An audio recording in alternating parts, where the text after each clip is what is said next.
সরে বল। শুনলাম তোর বোর গায়ে নাকি তুই হাত তুলছ। হাত তুলবো না কি করবো? কে নিয়ে মারছ? তোর বউ কি অন্যায় করছে?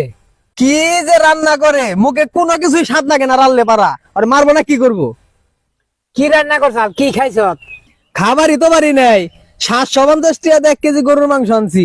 সেই মাংস এমন ভাবে পাক করছে, মুখে কোনো মজাই লাগে না। পরে এমন দেখলে কি করবো, ভাল লাগে না। মাইরা খেয়ে পরে রাগের ছুটা খারে রয়েছে।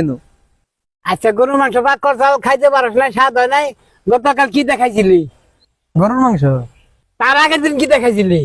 গরুর মাংস 1 সপ্তাহ ধরে তো খালি গরুর মাংস খাইতেছি। একটা সপ্তাহ ধরে তুই গরুর গুছা খাইতেছ।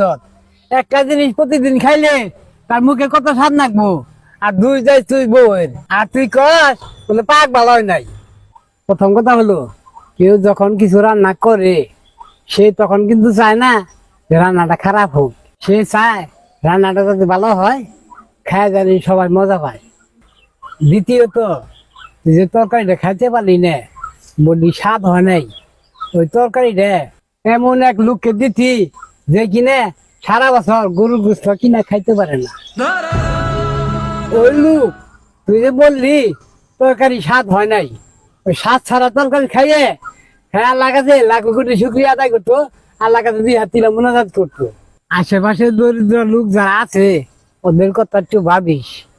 তুই একটা না 15 দিন আলু সিদ্ধ ডাল দিয়ে ভাত খা, 15 দিন পরে 1 কেজি গরুর গোস্ত নিয়ে তোর বউকে রান্না করতে বল। কোনো কারণে যদি রান্না ভালো নাও হয়, তাও দেখবি তোর কাছে স্বাদ লাগতেছে। তোর পকেটে যদি 1000 টাকার নোট থাকে, তোর কাছে 10 টাকার কোনো মূল্য থাকবো না। নাও বাইতে যাও।